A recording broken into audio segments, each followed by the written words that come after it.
Everyone, bonjour à toutes et à tous. Thank you for joining us. Merci d'être parmi nous aujourd'hui. We are here today to provide an update on the City of Ottawa's response to the COVID-19 pandemic. Nous sommes ici aujourd'hui pour vous fournir une mise à jour sur les mesures prises par la Ville d'Ottawa pour faire face à la pandémie COVID-19. My name is Kina Leclerc. I will be your moderator. Je m'appelle Kina Leclerc. Je serai l'animatrice de cette séance. Before we begin, a reminder to please place your microphone on mute until I invite you to ask your questions. Avant de commencer, j'aimerais vous rappeler de désactiver votre microphone jusqu'à ce que vous êtes invité à poser une question. Today, we will be hearing remarks from Mayor le Maire Jim Watson, followed by Councillor Keith Egli, Chair, Ottawa Board of Health, le conseiller Keith Egli, président du Conseil de santé d'Ottawa, then followed by Dr. Etches, Chief Medical Officer of Health, médecin-chef en santé publique, and Anthony DiMonte, General Manager of Emergency and Protective Services, Directeur Général des Services de Protection d'Urgence. Available for questions from the media following the statements, we also have, disponible pour répondre aux questions des médias, nous accueillons aussi Dr. Brent Malachny, Associate Medical Officer of Health, médecin adjoint en santé publique, Stephen Willis, General Manager, Planning, Infrastructure and Economic Development, Directeur général de la planification de l'infrastructure et du développement économique, and Dan Chenier, General Manager, Recreation, Cultural and Facility Services, Directeur général des loisirs, de la culture et des installations. After we hear from the panelists, we will take questions from the media. We will now begin with remarks by Mayor Jim Watson. Thank you very much. Merci beaucoup et bon après-midi tout le monde. Thank you for joining us for today's media availability. Sadly, we learned today of the passing of a staff member from the Peter D. Clark Long-Term Care Home. This individual had previously tested positive for COVID-19. I'd like to offer my sincere condolences to the family, friends, and colleagues of the worker who passed away. To honor the individual's memory, I've asked that the flags be flown at half-mast at the Peter D. Clark Long-Term Care Home from today until sunset of the funeral services. Again, j'offre mes plus sincères sympathies à la famille, aux amis et aux collègues de ce membre du personnel qui nous a malheureusement quittés la nuit dernière. We know our long-term care staff are doing a very difficult job on the front lines. And I want to thank all of our frontline staff for their continued efforts to keep some of our most vulnerable residents safe and healthy during these challenging times. So again, my sincere condolences. Further information on the individual and so on will be left up to the family if they wish to discuss or bring forward a name. But to the family and to obviously the colleagues, our deepest sympathy. On a more positive note, Ottawa was fortunate to have some beautiful weather this weekend, and it was nice to see people getting outside for fresh air and taking advantage of green space in our city parks and pathways. I do want to remind everyone that although we have had some nice weather, and it looks like there will be more of it this week, getting close to 30 degrees, we can't let our guard down. En dépit de la belle température, nous devons rester vigilants. COVID-19, of course, is still in our community. We must continue to remember to practice physical distancing and adhere to the provincial orders that are still in place.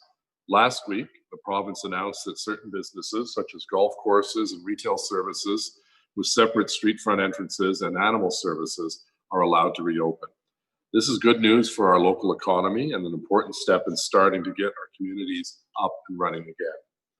But it can also come with many questions for business owners as to what safety measures they need to take in order to keep everyone healthy.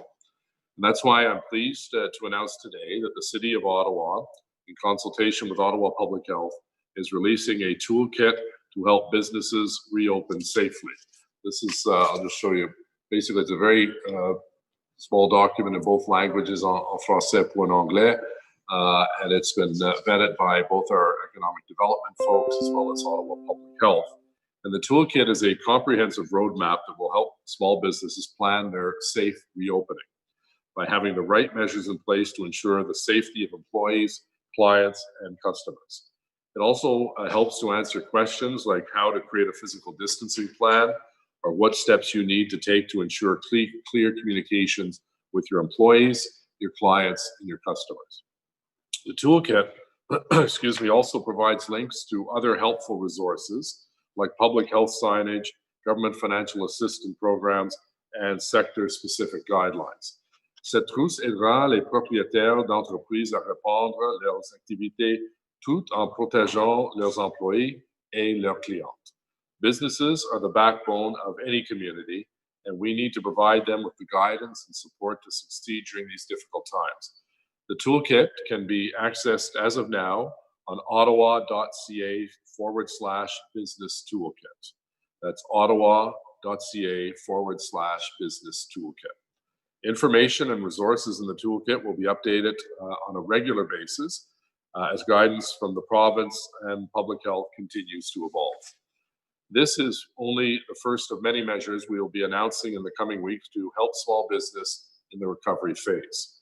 Next Friday, May 29th at 1 p.m., the city will host a town hall where we will present an outline of our recovery plan in order to seek input from small businesses before bringing it to council for approval.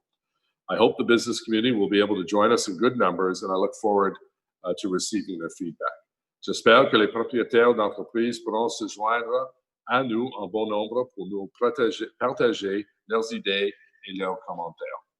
I want to also thank Councillor Laura Dudas and Councillor Eliel Shantiri, who have worked tirelessly to help our small businesses these last few weeks, as well as members of the Economic Partners Task Force for their input and assistance, and Dr. Etches and Keith Eglai for Ottawa Public Health's very important input into the toolkit. But I'd like to thank our local business community. We know this has been a very difficult time for our business owners. Je veux aussi remercier tous nos petites entreprises qui ont choisi d'innover au cours des dernières semaines pour bien servir leurs clients. So many of you have forged ahead and come up with new and alternative ways to operate your businesses and to provide your services. You've also done a wonderful job of coming up with, and many of you have come together to support our frontline workers during this pandemic. You're making a true difference in our community, and I want us to say thank you very much. I also want to remind everyone that our hashtag Buy Local campaign continues. This campaign encourages residents to support small businesses by ordering products and gifts certificates online or ordering takeout or delivery from local restaurants. J'encourage nos résidents à continuer à appuyer nos entreprises locales. You can also support local farmers markets with the new click and collect options, or shop in person at street front retailers offering shopping experiences that respect physical distancing best practices. I also want to announce today that based on Ottawa Public Health's recommendation, the City of Ottawa is extending the suspension of city permitted special events, festivals, and other cultural programs until August 31st of this year. La Ville ne pourra simplement pas permettre les tenues d'événements majeurs au moins jusqu'à la fin du mois d'août. We know this is going to be very disappointing for many residents who like to enjoy our great summer festivals, but as I mentioned before, we need to remain vigilant and keep everyone's health and safety as our top priority. La sécurité de nos résidents et de notre communauté doit demeurer notre priorité numéro un. Mr. Damati will provide more details on this in just a few minutes. And in closing, I just wanted to add that the city's Human Needs Task Force is seeking donations of non-medical masks for vulnerable residents. The city is seeking masks made of at least 2 layers of tightly woven fabric that is breathable, contains cotton sheets, quilters cotton, and flannel. Masks with pockets or slots for replaceable filters, and masks used to cover other masks or respirators to prolong their use. Residents who would like to make a donation can email donations@ottawa.ca to set up an appointment for drop-off. That's donations@ottawa.ca. Thank you very much. Merci beaucoup. Thank you, Mr. Mayor. We will now hear from Chair Eglai. Thank you very much. Good afternoon. Bonjour, Kwe. I want to start off my remarks by echoing the Mayor's comments with regard to the worker from the long-term care home and express my condolences as well. These people put forward so much of their time, their effort, to help protect some of our most vulnerable. So it's important that we remember the good work that they do every single day. We had a great long weekend, much better than we thought we were going to have weather-wise. And it was nice to see so many in our community that were enjoying the weather, all the while practicing appropriate physical distancing and wearing their non-medicinal masks. However, please remember to dispose of these in an appropriate manner. I mention this because there's been an increase in discarded gloves, masks, and wipes on public roadways and in green space. Not only is this inconsiderate, but it poses a significant healthcare risk. I urge everyone to dispose of their litter, gloves, and masks where it is appropriate to do so. I, like everybody else, is quite pleased that we're finally experiencing some more summer-like sunshine and heat. I think the mayor said we might get up to 30 degrees later this week. And although the warm weather is welcomed by many, it can provide challenges to some of our most vulnerable citizens. Ottawa Public Health staff have consulted with Health Canada on the best practices to prevent health or heat-related illnesses during the COVID-19 restrictions, and will be updating their Beat the Heat information on ottawapublichealth.ca. Ottawa Public Health will be sharing these best practices with service providers of groups at risk of heat-related illnesses directly, as well as through social media. So I would encourage you to visit OPH's Twitter and Facebook pages. Further, Ottawa Public Health is working to develop resources and a plan to assist residents should a heat wave impact Ottawa this summer. Access to city and community resources such as libraries, pools, movie theaters, etc., are likely to change over the next few months, and our plan will be responsive to a changing situation. Yesterday, many of our local businesses began to open operations. I, for one, celebrate the fact that many incredible local establishments will be able to provide their services once again. In light of the reopening of the many businesses, I'd like to remind everyone that it is incredibly important that businesses and patrons follow the provincial guidelines with respect to reopening and recognize that physical distancing and other prevention strategies are still important. Remember to maintain a physical distancing of 2 meters and wear a non-medical mask when you can't maintain that 2-meter physical distance. Wash your hands frequently. Use cough etiquette. Stay home if you aren't well and avoid touching high-touch surfaces. I encourage local businesses to visit Ottawa Public Health's website for more information on how to operate in a safe manner and to also access the toolkit that the mayor earlier referenced. I see the easing of restrictions as a confirmation that our strategies are working, but it's important to note that we can't take our foot off the gas. It's important that we continue to practice good social distancing options. We use a mask when we cannot do that. So please, let's stay together. We can beat this together, but we have to continue to do what we have been doing.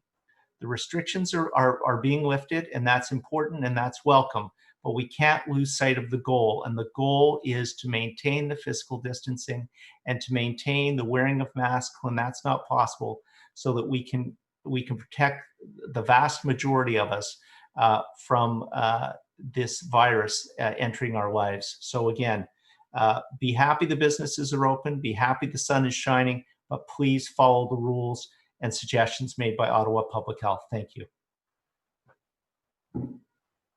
Thank you very much, Chair Egli. We will now hear from Dr. Etches.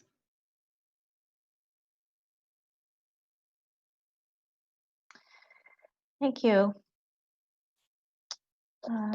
The news of the passing of another personal support worker is very troubling. It's what we're all working hard to prevent, and I do feel for her his coworkers and the family. So I want to talk a little bit more about what we're up to at this phase in the response, and I want to urge people, as others have, to continue doing your part, that everyone's actions are what will make this a manageable situation into the future. So during the next few months, public health's role will be to continue to engage with residents, to do the communication required to help people have the information they need, know what the situation is, to also engage with businesses to make sure that they're opening and reopening safely. We're monitoring the number of confirmed cases, and we're connecting with those cases to identify their contacts and follow up and control also outbreaks in the community. So, au cours des prochains mois, le rôle de la santé publique sera de continuer à communiquer avec les résidents et les intervenants afin de les informer des prochaines étapes, de communiquer avec les entreprises et les organisations pour une réouverture sécuritaire, de surveiller le nombre de cas confirmés et communiquer avec des personnes ayant reçu un diagnostic positif à la COVID-19 et avec les personnes avec qui elles ont été en contact et contrôler les éclosions dans la communauté. We have been engaging with the community, and there's one last day to share your thoughts at engage.ottawa.ca /COVID-19. C'est aujourd'hui le dernier jour pour les résidents de fournissant des commentaires pendant cette première phase de la plateforme d'engagement appelée COVID-19. Partagez vos pensées. C'est participants.ottawa.ca /COVID-19. Since launching on May 1st, we've heard from more than 1,500 residents, and more than 9,000 residents have visited information on the pages to become more informed. And more than 90% of respondents have shared that they understand why we must continue practicing physical distancing, and that they are planning to continue to do this as we ease restrictions. Many respondents are open to mitigation measures like wearing non-medical cloth masks, 89%, and scheduling outings to reduce and limit crowding. So 70% said they're open to scheduling changes of their activities. So this is good news. We will continue to use this platform for more engagement into the future, so I'll announce that in the future. And I do want to recognize that one of the top requests was more access to outdoor space. And yesterday, the reopening of outdoor recreational amenities came into effect, just not play structures yet.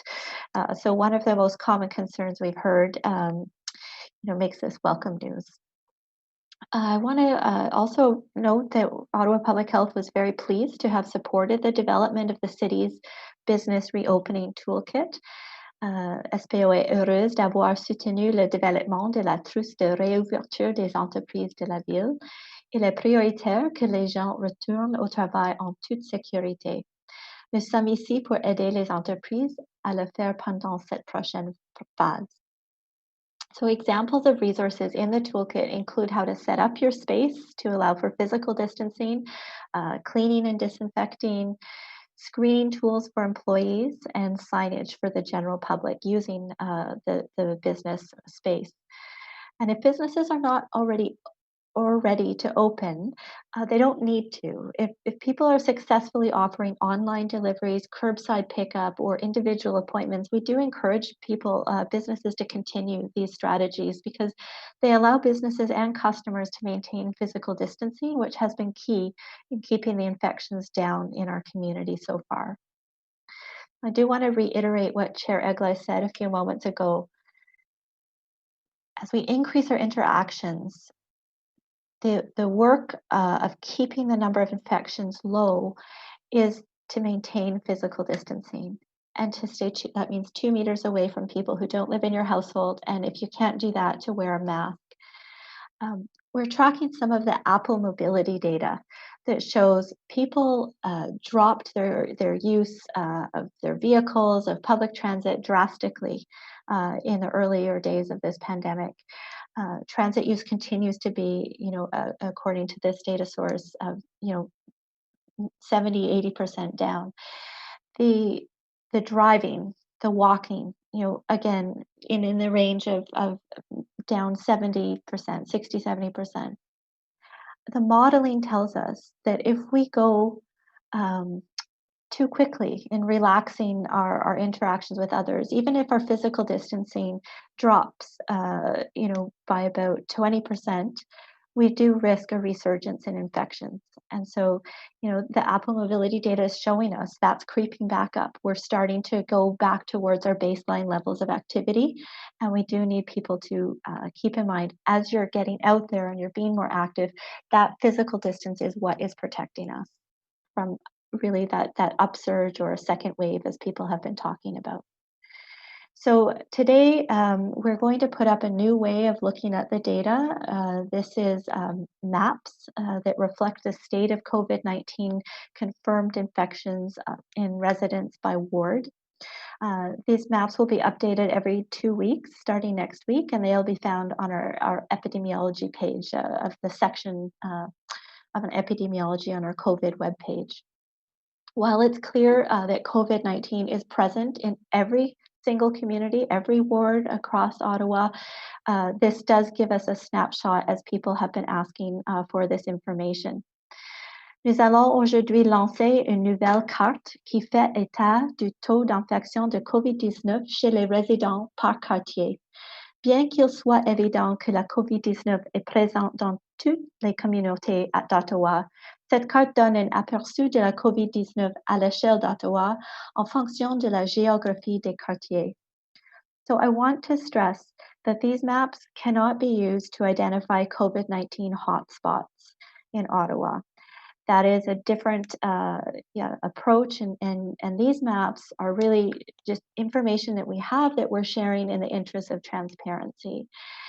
Areas with lower rates or higher rates are not more or less safe from COVID-19 transmission, which can occur anywhere in the city. The maps are based on where residents with confirmed COVID-19 live. It does not reflect where the disease was contracted or where exposures might have occurred. These maps are not intended to assist with service delivery planning or recovery efforts or requests for additional services at a neighborhood level. So lastly, touch on our capacity to follow up with cases and contacts. When Ottawa Public Health is notified of a confirmed case of COVID-19, we connect with that individual within 24 hours and we begin the process of contact tracing. In late April, Ottawa Public Health increased the number of staff conducting this case and contact management, and that has allowed us to achieve the 90% target of reaching out to contacts within 24 hours from when they're identified. And we've been following up with between 94 to 98% of cases within the 24 hours. SPO a augmenté le nombre d'employés chargés de la gestion des cas et des contacts, ce qui a permis à SPO d'atteindre l'objectif de communiquer avec 90% des contacts dans les 24 heures suivant leur identification et d'assurer un suivi avec 94 à 98 cas, des cas dans les 24 heures qui ont suivi. Through this case and contact management work, Ottawa Public Health is seeing that the number of close contacts is now often less than 5, whereas previously it was between 15 to 20 contacts per case on average. And now usually the contacts are household members. Ottawa Public Health will continue to work 7 days a week to contact trace all infections that are confirmed and to prevent further outbreaks in the community. This role is especially important as we reopen, and additional opportunities are rising for us to be in contact with individuals outside of our household. We've made great progress in flattening the curve thanks to everyone's efforts. However, we still have community spread in Ottawa. 17% of cases have no known exposure. And so as restrictions ease, our goal is to reduce the spread of COVID-19, to keep case levels manageable for our healthcare system, and to be able to care for everybody that needs the help. Merci beaucoup. Thank you, Dr. Etches. We will now be hearing from Mr. DiMonte. Good afternoon. Bon après-midi tout le monde. I would also like to offer my heartfelt condolences to the family, friends, and colleagues on the loss of one of our personal support workers in a city long-term care facility. The City of Ottawa and the Province of Ontario remain in a state of emergency due to COVID-19 pandemic. I'm pleased to announce, however, that the city has ended its spring freshet flood watch for 2020. Sandbags are being removed from drop-off locations and river levels have now returned to normal. Je suis heureux d'annoncer que la ville a mis fin à sa surveillance des crues printanières pour cette année. Le sable et les sacs ont été retirés des lieux. Protecting the health and safety of Ottawa residents is our top priority, and the city is currently focused on delivering essential services during this pandemic. Based on public health's recommendation, the city is extending the suspension of city permitted special events, festivals, and other cultural programs until the end of August. These permits are required for events of more than 500 people. So what this means is that major events won't be permitted in Ottawa before the end of August. For events under 500 people, they don't necessarily require a permit, but organizers must still adhere to the provincial regulations. And under the current provincial order, limits of gatherings of up to a maximum of 5 people still are in effect. Conformément à la recommandation de la santé publique, la Ville d'Ottawa prolonge sa suspension des événements spéciaux, festivals et autres programmes culturels autorisés par la Ville de 500 participants ou plus, qui devraient avoir lieu avant la fin du mois d'août. Les événements pour moins de 500 personnes ne nécessitent pas nécessairement un permis, mais les organisateurs doivent toujours se conformer aux exigences provinciales. La limite provinciale actuelle des rassemblements est toujours de 5 personnes au maximum. At the onset of this pandemic, the city's Emergency Operations Center quickly mobilized a gathering and events task force to continue to support event organizers. We are committed to working with the event organizers to get through this difficult time, and we look forward to the return of events in our community as they make a significant contribution to the quality of life in Ottawa. Yesterday, the province of Ontario officially entered stage 1 of its framework for reopening. As part of the first stage of reopening, the Government of Ontario is permitting the use of some outdoor recreational amenities. The city is implementing access to outdoor fields, sports facilities, and multi-use fields, including baseball diamonds, soccer fields, tennis courts, and off-leash dog areas. The provincial emergency order restricts gathering of 5 or more people, and the city is working to ensure that these facilities will be made accessible in a safe and responsible manner. City crews have unlocked off-leash dog areas and will begin installing tennis nets, and the work should be completed over the next few weeks. Les équipes de la ville ont dérouillé les zones pour les chiens sans laisse et elles commencent à installer les filets de tennis. Les travaux devront être terminés d'ici au cours des prochaines semaines. Picnic tables, benches now can be used in the park. Be sure to practice proper physical distancing with people outside of your household. Playgrounds, play structures, outdoor fitness equipment, and facilities, including public swimming pools, splash pads, will remain closed until the later stages of the province's reopening plan. Sports activities that involve teams or groups remain prohibited, and we want to remind people that when taking part in any sporting activity, please do not allow groups of spectators, avoid picking up someone else's sports equipment, wash your hands regularly, and avoid touching your face. This past weekend, Bylaw and Regulatory Services responded to 305 requests for service and conducted over 870 proactive inspections of parks across the city. While no provincial notices were issued, officers issued nearly 450 warnings to individuals who were contravening the orders. On Saturday, our officers had to stop an organized soccer game being played on a soccer field at Walter Baker Park, as this clearly contravenes the provincial emergency order. And as Dr. Etchers and others have said, we can't take our foot off the gas. We must continue to social distance. I'd also like to acknowledge the work of the city's park ambassadors as they continue to educate and inform our residents in city parks. We are slowly starting to see a decrease in the number of cases of COVID-19 across the city, and we are hopeful that this trend will continue. But the evidence of the community spread continues, and so does the risk. It is imperative that residents continue to follow direction from our public health experts to help slow the spread. We need to do everything possible to protect and support healthcare workers, first responders, and other emergency personnel to help them help others in our community. Earlier this month, 24 specially trained members of the Ottawa Paramedic Service joined an initiative to test all the residents and employees for COVID-19 in 60 long-term care facilities and centers. Community paramedics conducted more than 2,000 swab tests since April 1st in collaboration with multiple partners, including the Champlain Health Region Incident Command and Ottawa Public Health. Plus tôt ce mois-ci, 24 paramédics d'Ottawa spécialement formés se sont joints à une initiative visant à faire subir des tests de dépistage de la COVID à tous les résidents et employés répartis dans 60 centres de soins de longue durée. Dans le cadre de cette initiative menée en collaboration avec le commandement des incidents de la région sanitaire de Champlain et de la santé publique d'Ottawa, les paramédics communautaires ont réalisé plus de 2000 tests plus tôt. It is just one of the many ways we are working collaboratively during this crisis. We continue to remind the public to stay home as much as possible, practice physical distancing, and do what you can to protect the health and safety of others in our community. Merci beaucoup. Thank you.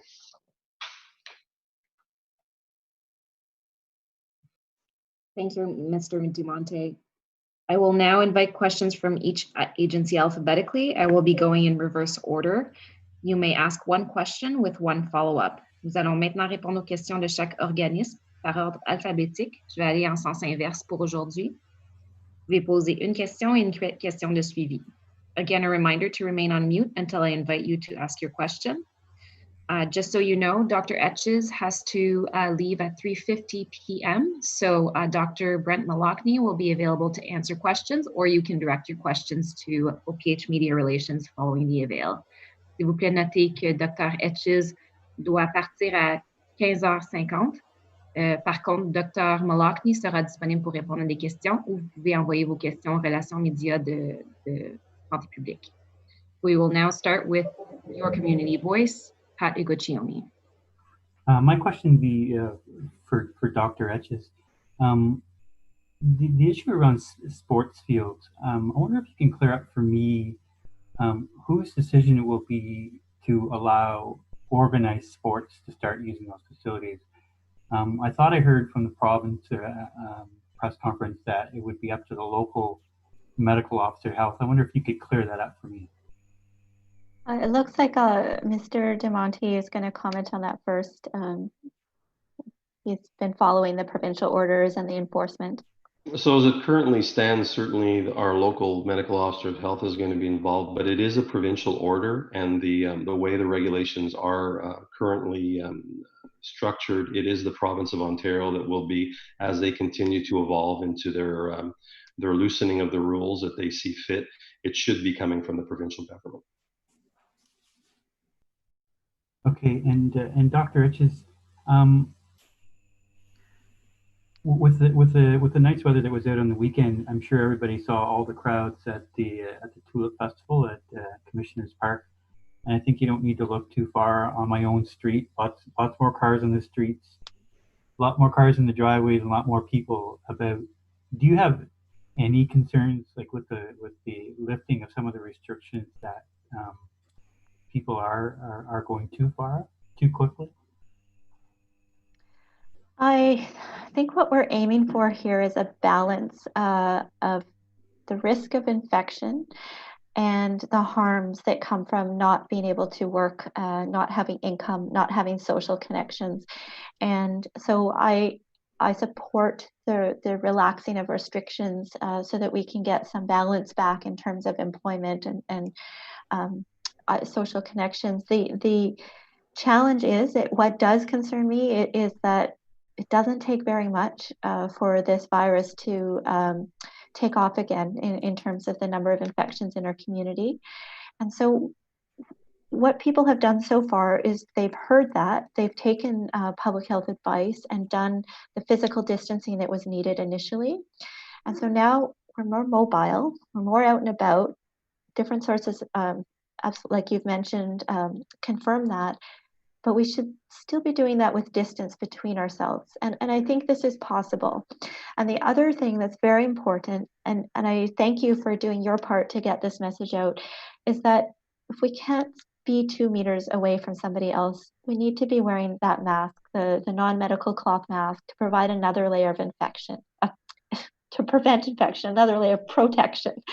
And so, you know, this is something that I've just been speaking with employers, the Ottawa Board of Trade about. Businesses are really showing their leadership here. They are protecting employees with requiring masks in the workplace. And I do ask the general public in Ottawa to do their part as well, to wear masks when you're entering into a workplace if you can't maintain the physical distancing. Thank you very much. Thank you very much. Moving on, we will go to Pascal-Marie Dufault, Radio-Canada. Alors, bonjour. J'ai d'abord une question pour le docteur Etches. J'aimerais savoir, il y a une éclosion avec les sans-abri au Berger de l'Espoir. Santé publique a envoyé une équipe tester les clients, mais seulement après qu'il y ait eu une éclosion des premiers cas vendredi.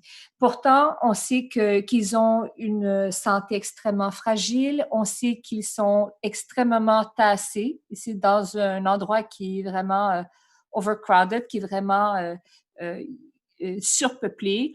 C'est une clientèle extrêmement vulnérable. Pourquoi avoir attendu une éclosion vendredi? Pourquoi ne pas avoir testé cette clientèle vulnérable dès le début de la pandémie?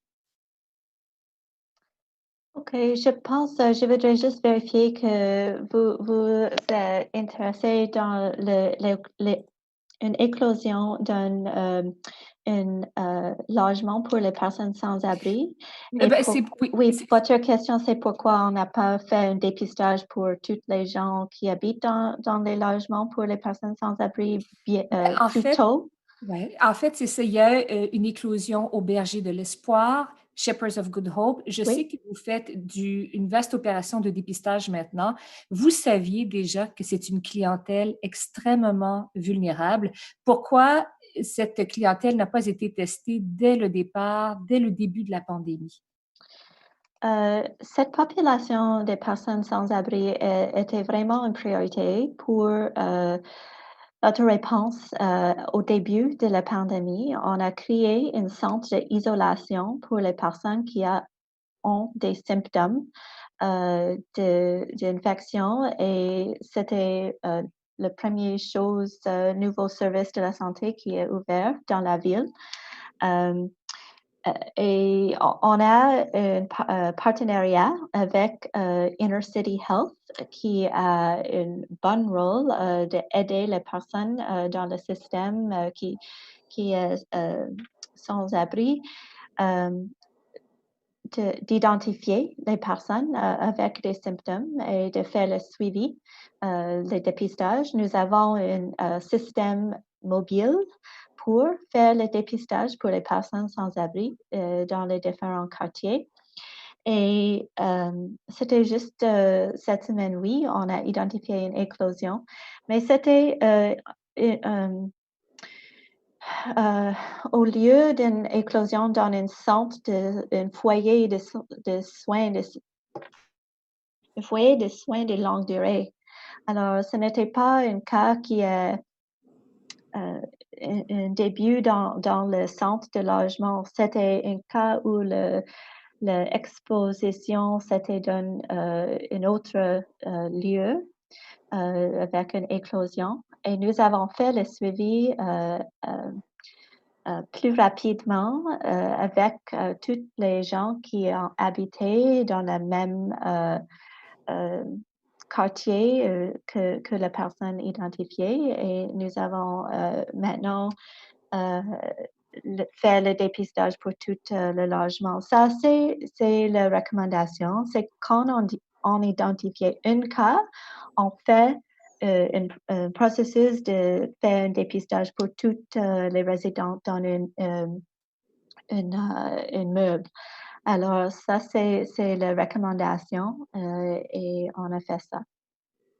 OK. Deuxième question, j'aimerais savoir, avec les parcs qui sont ouverts maintenant, avec les gens qui sont de plus en plus dehors, est-ce que vraiment la Ville d'Ottawa a l'intention encore de distribuer des amendes ou on va relaxer de ce côté-là, on va être moins sévère? À propos de notre intervention, si vous voulez, réglementaire au niveau de donner des amendes, notre approche depuis le début, je sais qu'on parle dans les médias beaucoup qu'on a relâché notre approche. Notre approche n'a pas changé.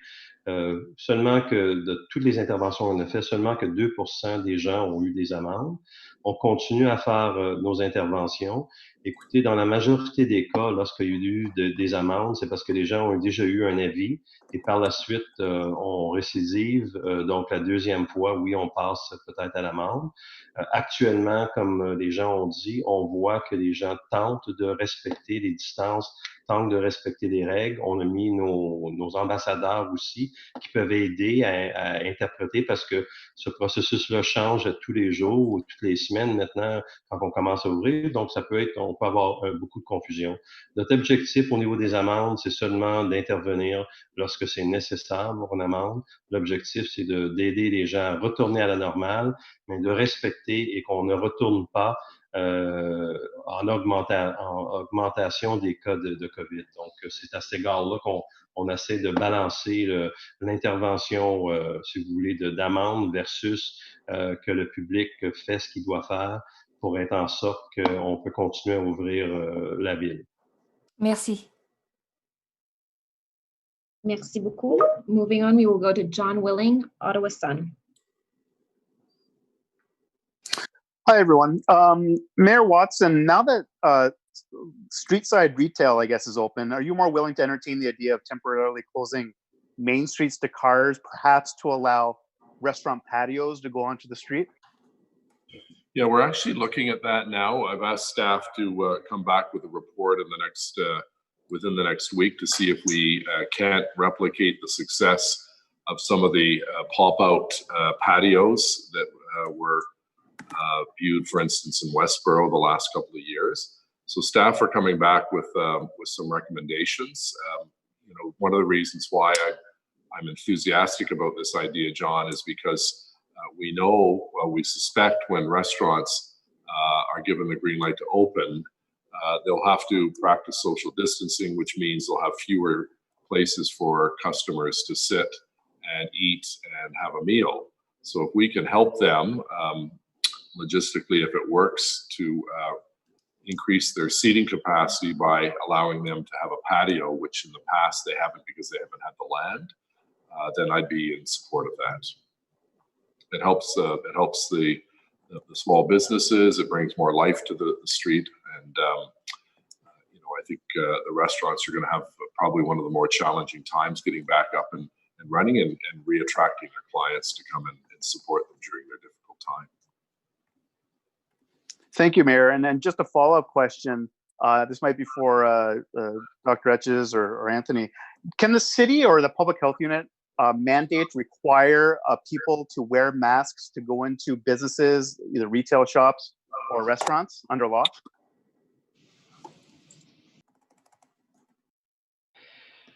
We do have certain powers under a state of emergency. I think Dr. Etches earlier was explaining the concept. This is to each individual. If we want to get out of this this situation where we have to restrict our activities, I think it's the responsibility of individuals. Intervention, whether it's fines or a policing style model in any way is not the way to generally proceed in a democratic society, proper policies and public policy. So it's up to each of us to be responsible and follow the recommendations of the public health team who said we should be wearing masks. Individual owners are asking people to do that. I wouldn't be in favor that we'd be using fines to do that. And I actually, directly to your question about the legal authority, we'd have to consult with our legal colleagues. There are certain powers that are given to us in the state of emergency, but I don't think that's where we want to go. We want individuals to assume that responsibility and say, this is for the benefit of all our community and we have to do our part. John, if I can jump in as the chair quickly, we've had this discussion, and what we're looking for is we're looking for buy-in. Just as we got with the physical distancing of 2 meters, we saw, the vast majority of people in Ottawa recognizing that was important to protect those around them, their neighbors, their friends, their coworkers, and it worked very, very well through education, through messaging, and just everybody realizing it was for the collective good. So we want to take the same kind of approach with masks. We want to get buy-in from the public. You want to shop at this restaurant or eat at this restaurant, they may ask you to do that. Your local hardware store may ask you to do that. It's in everybody's best interest. We've seen from the actions of our citizens in the past that they get this. They get the importance of physical distancing, and I'm confident they'll get the importance of wearing a mask when that is impossible. Thank you. Thank you very much. We will now go to Taylor Blewett at the Ottawa Citizen. Hi, my first question is for Dr. Etches. I'm wondering, as hospitals start resuming some scheduled surgeries and procedures, what is that actually going to mean for our assessment center and the COVID-19 care clinics? Are you anticipating a change in the way the general public is accessing testing and primary care for COVID-19 symptoms, and I guess in the kind of the weeks to come? Yes, I hope it will become easier and easier for the public, the general public, with any symptoms that could be COVID-19, whether it's a cough and a fever or an atypical symptom like fatigue and a headache, or to access that testing, whether it's through your primary care provider, through a mobile testing service if people have difficulty getting out.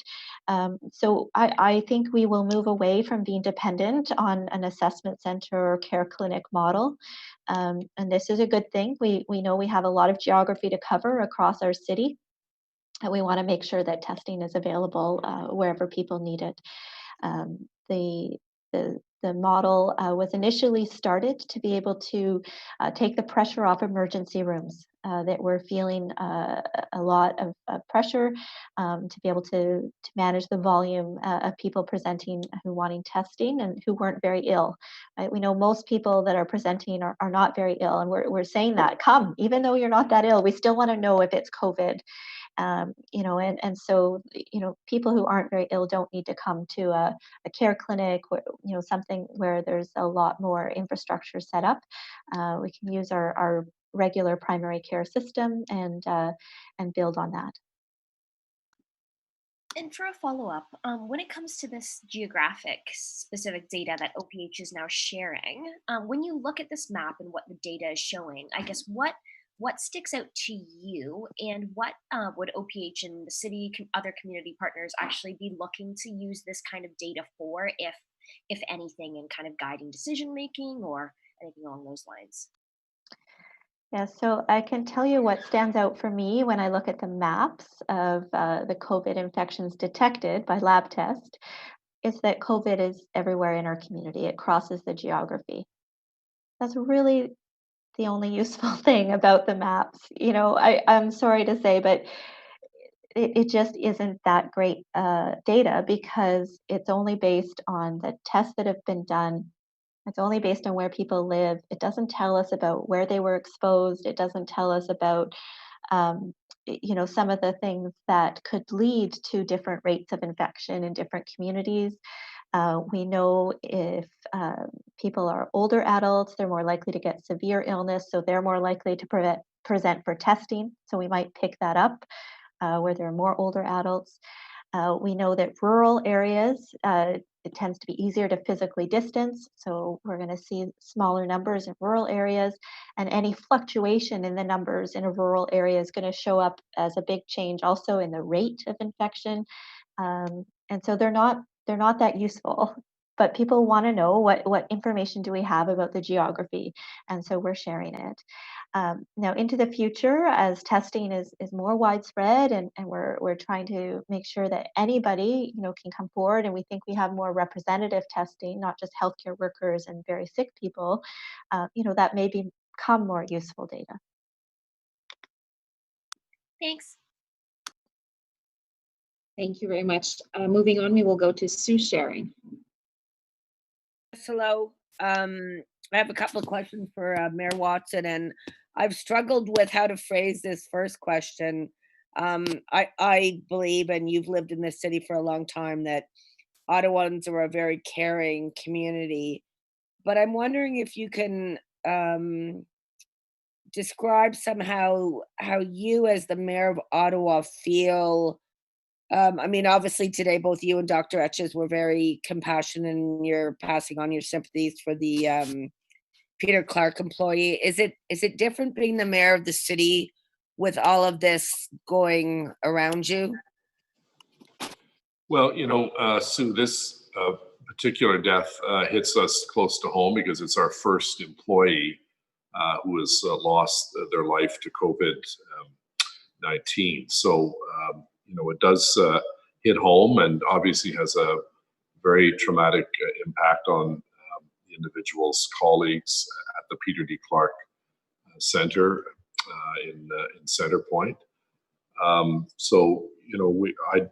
don't know the name of the individual. That information is not given out unless the family releases it. So I don't know if I've actually even had the opportunity or honor of meeting this employee, but I just wanted to let everyone know that this had happened. It's obviously very sad, and we're thinking of not only the family but the colleagues that are still working, providing vital care for some of our most vulnerable citizens at the long-term care home. Thank you.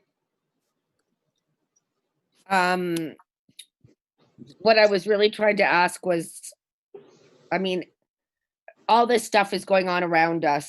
It's funny for me knowing that I can see you and you can't see me, or can you see me? I just see a picture of you. It's not the one I like. No, but I mean, as mayor, do you feel more of a, I'm not trying to suggest do you feel more responsible for what's going on around you, or do you worry about that weight on you? Well, look at, we've got a really great team of people that are supporting me, and the support Dr. Etches and Tony and Keith and so on.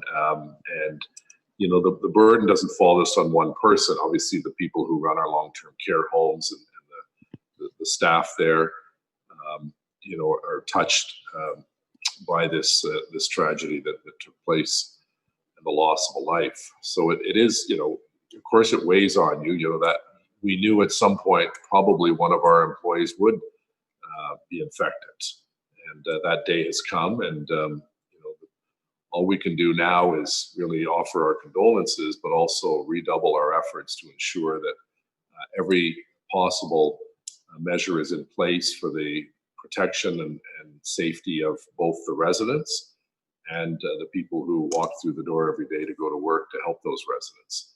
So I know that Donna Gray has sent out a memo to members of council advising them of this sad news, and we will continue to do our very best to help those individuals who are also feeling, a sense of grief and probably shock at the loss of a personal support worker at Peter D. Clark. Now, I don't know if this should be, my next question should be to you or Anthony DeMonte, but we've seen a lot of good things environmentally through the, people staying at home. I mean, I don't want to go on and on, better than I do, but is the city looking at measures that once this is all over that we might be able to, is there any thought given to not having everyone come into work 5 days a week? Are there any measures that you're looking at that we're going through now that could prove advantageous to the city?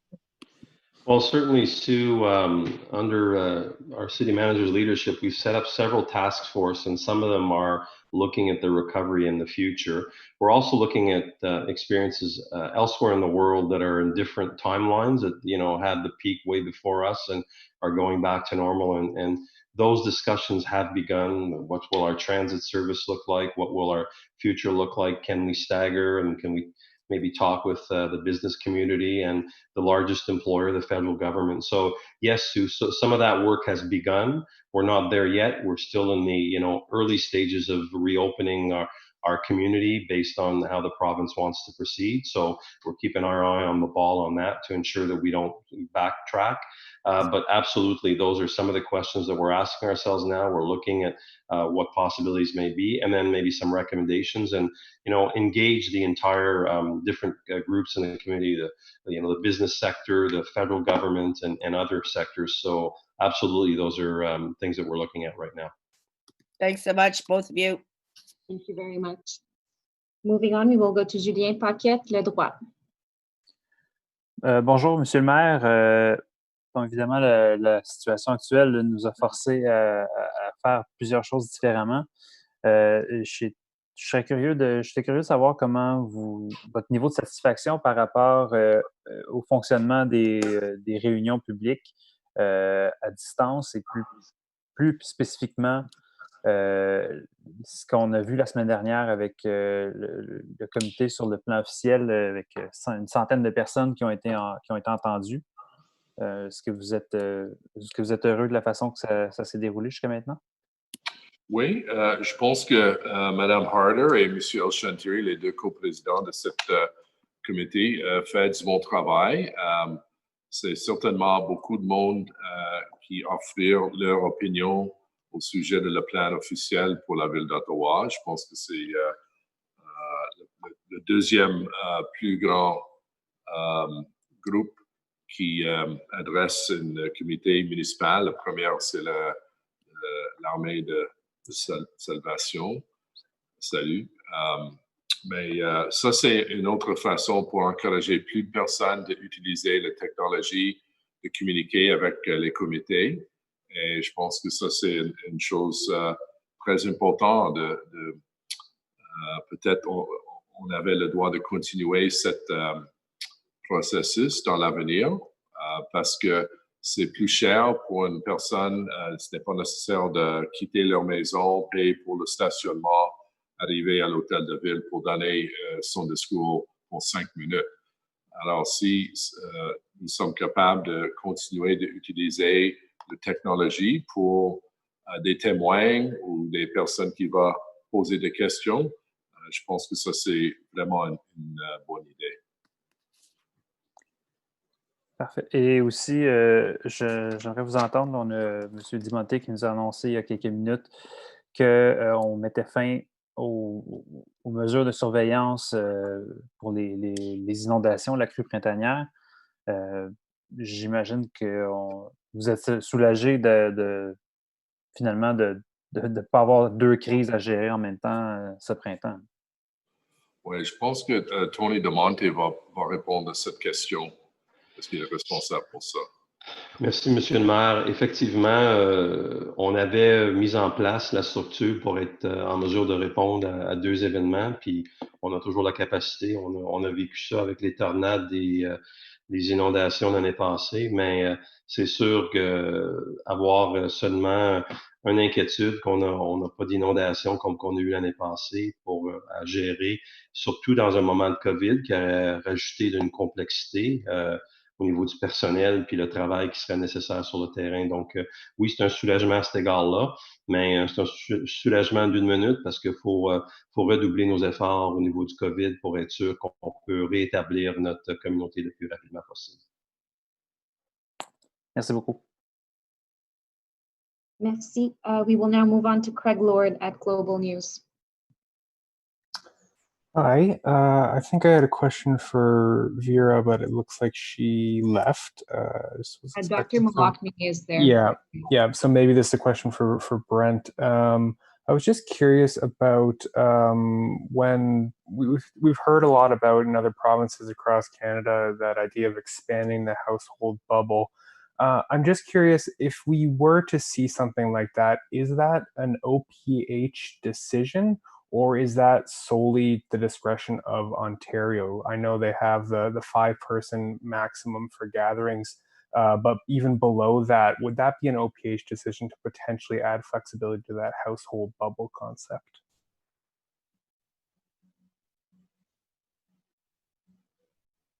Sorry, Dr. Malakny, if you don't mind starting over. Yeah, no, sorry about that. Got the video going, not the link. So thanks for the question.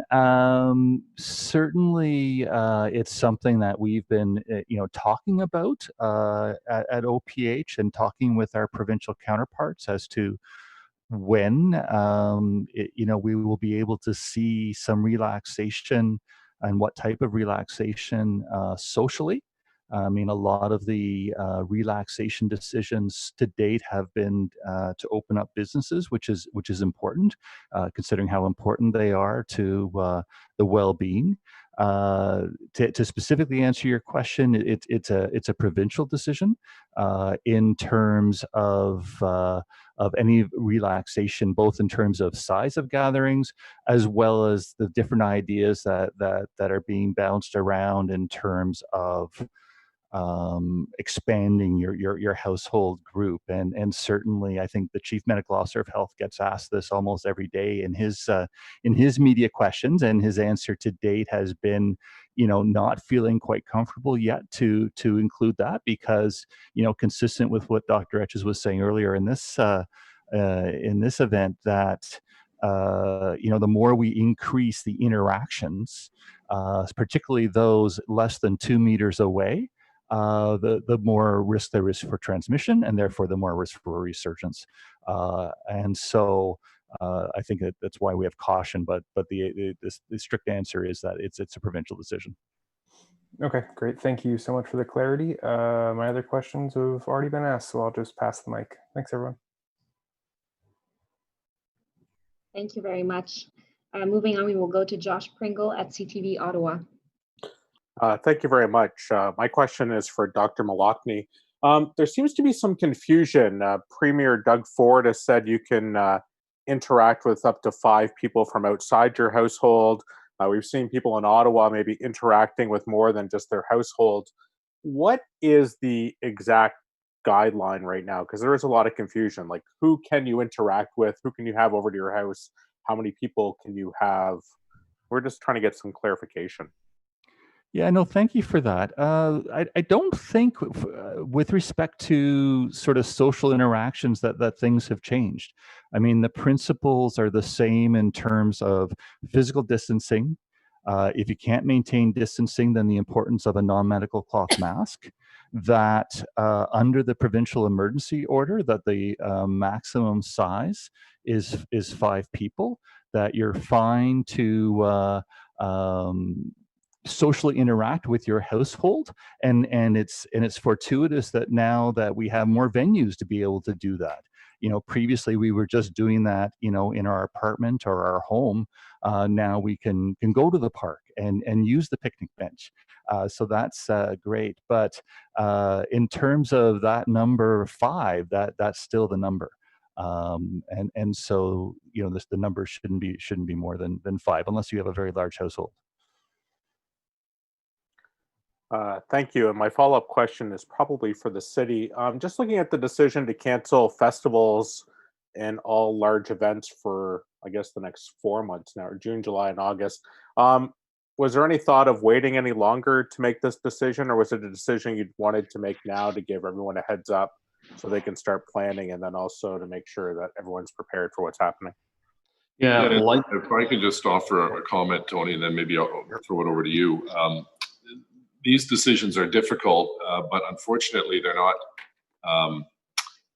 we can't give a precise answer as to when we will be able to start seeing festivals come back. So the festival network certainly told us loud and clear, at least give us a date where things won't be able to take place so that we can plan accordingly, whether it's, try to change contracts or reduce spending as a result of no performances to be put on. So, we had a conference call with a number of the festivals that were going to be affected today, and they're at least appreciative that we've now set this new date. And as you know, Toronto set the same date, I think earlier this week. So from our point of view, while it's sad news because festivals are such an important part of our joie de vivre as Ottawa residents and great for the local economy and the tourism industry, the responsible thing for us to do was to let these organizers know as much in advance as possible that we cannot allow these kinds of large festivals taking place until at least sometime in September, and then we'll have to come back, obviously, with more information based on medical advice as to whether that date will move again. Tony, do you want to add anything? No, I think that's exactly it, Mayor. It was to assist them, and we've been in constant communications with them, and that's what they've been asking us. Thank you. Thank you very much. Moving on, we will go to Kate Porter at CBC Ottawa. Hi, everyone. I believe Dan Chenier was still on the call. I was wondering if now that the province has spoken about summer camps, if there's word about those 10,000 registrations that were being talked about at council last week, and whether, you know, how summer camps might take place in the city. Sure, thank you. Yes, we are still planning. Oh, sorry, Dan, we can't hear you very well. Is that better? That's better. Okay. So thanks, Kate. We are planning for summer camps. We understand, both listening to the province and our own local medical officer of health, that we're going to have to modify what we do. So we're in the planning stages of doing that. The Premier was cautious in his comments yesterday that we had to see a continued positive trend in infection in the community. Are you muscling in and out, Dan, if you don't mind? Okay. Better? I don't know if you're moving around, but Nope. just there's times. Okay, that's better. That is better. Okay, so we are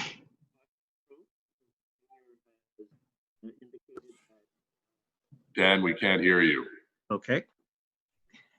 So are you on a phone or are you using a computer? No, I'm on a computer, but I'm right next to it. So I'm Sometimes not we sure hear why. you very clearly, and other times Okay. not so clearly. Better now? This Yeah. is great. So whatever you're doing now, don't move. Okay. All right. Well, just to sum up, we are still planning for camps. We are waiting for more definitive word from the province. And when we have those guidelines and assurance that we can go ahead, we are hoping to be able to start as early as the first week of July.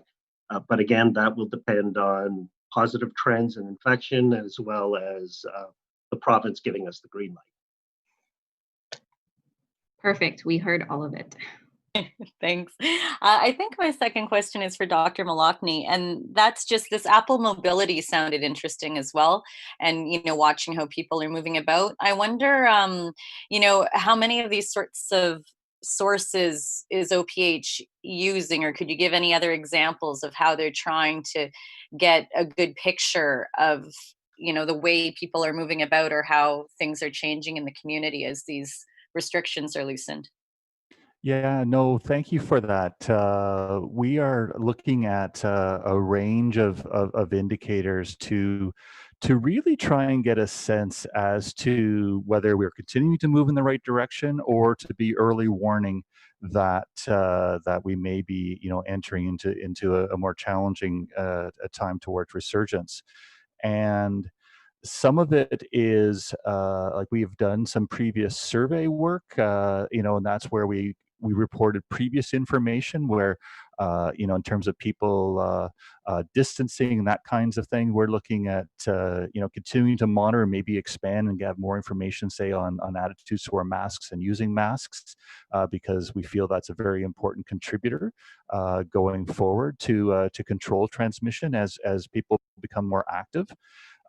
You've mentioned, or actually Dr. Etches, and you've reiterated that the use of Apple. There are some Google Analytics as well that that we're looking at that also gives information on of just, and it's just collected information from phones that Google and Apple make publicly available on what's occurring in terms of people's movements. There are other sort of analytics as we're trying to look at the data to try and get a sense as to, you know, whether transmission is increasing or decreasing, the so-called R values.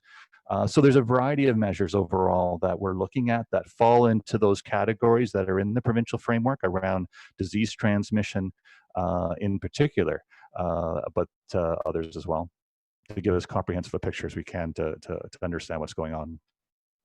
Thank you. Thank you. We will now go to Laura Osman at Canadian Press.